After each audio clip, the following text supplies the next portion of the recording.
Kלים Perek Chof Beis Mishnah Yud. Last Mishnah in the Perek, dealing with quite a few interesting dinim here. We start off with Kלים, which are composite materials made of a little bit of oil and oats, and we'll go through this Mishnah slowly. Starts off with Ha'asla. Asla is actually, to be quite blunt, it's a toilet seat.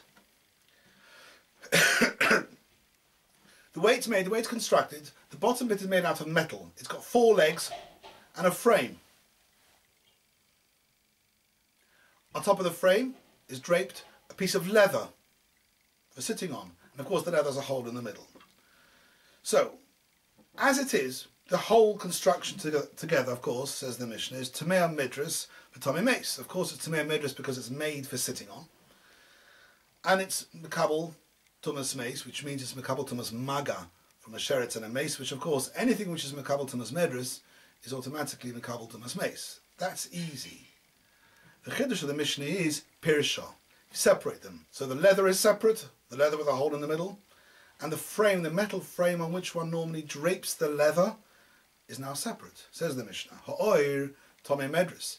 The piece of leather being intact and a piece of leather which is made for, which is also l'shchiva v'yeshiva, of course, continues to be mekabel tumas medris. Again, a simple din. The Mishnah says, V'habarzel, the metal frame left behind, tomei tmei mace. Although it's not royally shiva, but it's a kli in its own right, and therefore its tomei tmei mace picks up tumah in the normal way from maga.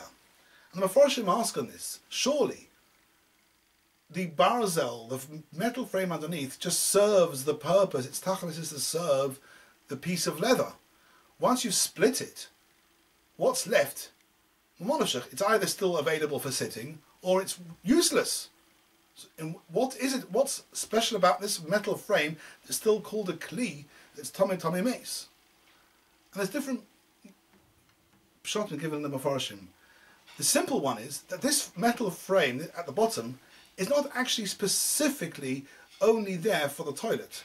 The metal frame is a general metal frame used in the house, a multi-purpose metal frame. It's often used to put a piece of leather on and to be used as a basic kissei.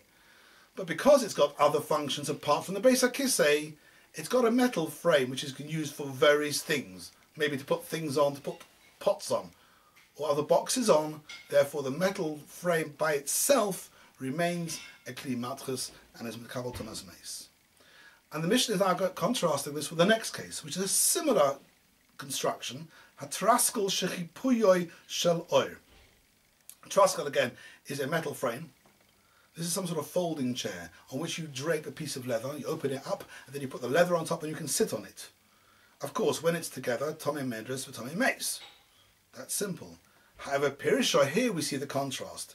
If you take the leather off the frame, ha'oir, the leather itself, being roy, lishchiva and yeshiva, the leather remains able to pick up tumas medras or tomei medras. But for hatraskel, the frame which is left behind, where the frame's only function is to serve the piece of leather, to be used as a folding chair. The frame by itself has no other function, therefore Torah miklum, it's in ganzen Torah, is not able to be mekabel tumah. That's the ratio of the Mishnah. Next case, fascinating case. Safsolin shebemerchatz. Benches in the bathhouse. This is basically a very simple type of arrangement. It's a stone or marble top which you sit on and supported by 2 big wooden legs. It's all it is, like a ches. 2 wooden legs and a stone top. Ushtei raglov shaleit, says the Mishnah. Both legs made out of wood. Tomei. Of course, if you go according to the shayish, the marble, it's a kli even, and kli even is not mekabel tumah. However, because the 2 legs are both made out of wood, therefore this renders the whole kli to be called a kli eitz, because the 2 legs are considered to be the primary part of the bench, and therefore the whole bench becomes a kli eitz. Baal Tanura says, interestingly enough, that when the Mishnah says the bench is able to be mekabel tumah because of the eitz, he says it's only the legs that become tomei, but the stone top remains tar. This is very difficult to understand. The Mefarshim ask on this because if you're saying that the whole bench gets a din of kli eitz, then under the normal rules, even if you have parts of a kli which is, for instance, made out of plastic, not able to be makabel tumah, if it's part of the big kli, then it's all mechuber, and even those parts which are made out of the wrong materials still pick up tumah. And therefore, the simple way of learning this Mishnah is when the Mishnah says tomei, it actually means the whole bench gets a din of kli eitz, and including the stone part, it's all got a din of kli eitz. Mishnah carries on. Achas shel eitz v'achas shel even tohor. One leg, you've got the top is made out of stone, marble. One of the legs also made out of even, and only one leg made out of eitz. In this case, tohor, which doesn't have a din of kli eitz. I'd like to contrast this with the Mishnah we did earlier. We did a Mishnah at the end of Perikut Gimel, Mishnah Zayin, when we had a pitchfork made out of wood, and of course a pitchfork made out of wood doesn't have a base kibble, and therefore is tar. However, if you change, says the Mishnah, one of the prongs of the pitchfork to metal, so you've got 3 or 4 prongs made out of wood and one prong made out of metal, then the whole pitchfork gets a din of kli matchus and some makabel tumah. So why here do we have one leg out of even and one leg out of eitz, and we say it does not get a din of kli eitz, and where with the pitchfork we said if one prong is made out of metal, the whole pitchfork gets a din of kli matchus? And the answer is because in the case of the pitchfork, each of the prongs helps and assists in doing the particular malach of the pitchfork. To turn the hay or to pick it up, whatever you want to pick up, you need all the prongs. They're all equal. They all help doing the job, and they all do the job equally. Therefore, every prong is as important as every other prong. As soon as you make one prong out of metal, that prong is equal to the other prongs, and therefore it gets a din of matchus. However, with a bench, the legs aren't actually doing separate functions. The bench has one function, you sit on the top. The legs assist in the function of sitting. They're only messiah. When both messiahing are eitz, then we say the whole bench gets a din of eitz. But where you only have one messiah out of eitz and one messiah out of even, that one messiah out of eitz is not able to turn the whole bench into a kli eitz, and therefore the bench remains a din of kli even and is tohor. Let's finish off the Mishnah. Sorry, it's a long one. I didn't write it. Hanesorin shebemerchetz sheshigmon, boards at the bottom of a bathhouse. Sheshigmon, you've smoothed them down, run a plane over them. Now you can a little bit more comfortable to sit on, but the primary purpose isn't to sit on those boards.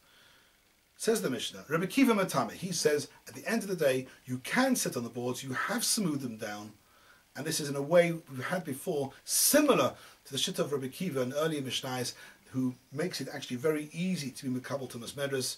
Just by planing it down, you've actually made them royally Shiva. But the Chachamim say no, Metarin. She'eno Masuyin, says the Mishnah, the main purpose of these boards, when people walk on the dirty floor of the bathhouse, stop their feet getting dirty, and to allow the water, the dirty water, to run underneath. That's the main tachlis of the board. They happen to be polished a little bit, so if you want to sit, you can sit. But that's not the main purpose. The main purpose isn't the medras. Sorry. The main purpose is that water should just flow underneath it, and therefore it's not a clear at all, and therefore it's tahor. And the last case, the Mishnah, the last ball in the over. Kelen.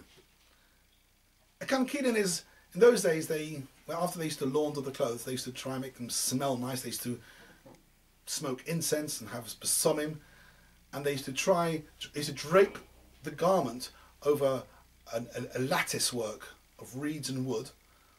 Sometimes it would actually revolve slowly, so that the smoke and the nice smells would then get absorbed into the garment. This frame onto which the clothes were draped and then hung over the incense was called a kankilin. Says the Mishnah, although the clothes is made out of eitz, so under the rules of kli eitz it needs to have a base kibble. Says the Mishnah, the base kibble needed here, although the thing was hollow, sheyesh ba base kabolas kasus, if the kankilin has ledges along the sides and little protrusions, so that they can actually be makabel the clothes, and the clothes can actually sit inside those little protrusions, then that's called a base kibble, and it's tummy. And the Mefarshim say the Chiddush is here that normally The actual Kilin itself has massive holes in it, and these holes may render, under the normal rules, may render the Kli Tahor, because there are Moitzi Rimoin. However, because they have a base Kabbalah success on the outside, it's still called a Kli Kibbul, and the Kilin is Makabal Tuma. Vasuya Kaveris, if it's just a straightforward cylinder with no base Kabbalah success, no particular ledge into which the clothes are put, the clothes are just wrapped round the Kilin, there is no base Kibbul. Tahira the Kilin is Tahir under the rules of base Kibbul, which under the rules that a Kli 8 needs a base Kibbul. Baruch Hashem, that's Perek Chaf Beis. In Mitzvah, we can move on to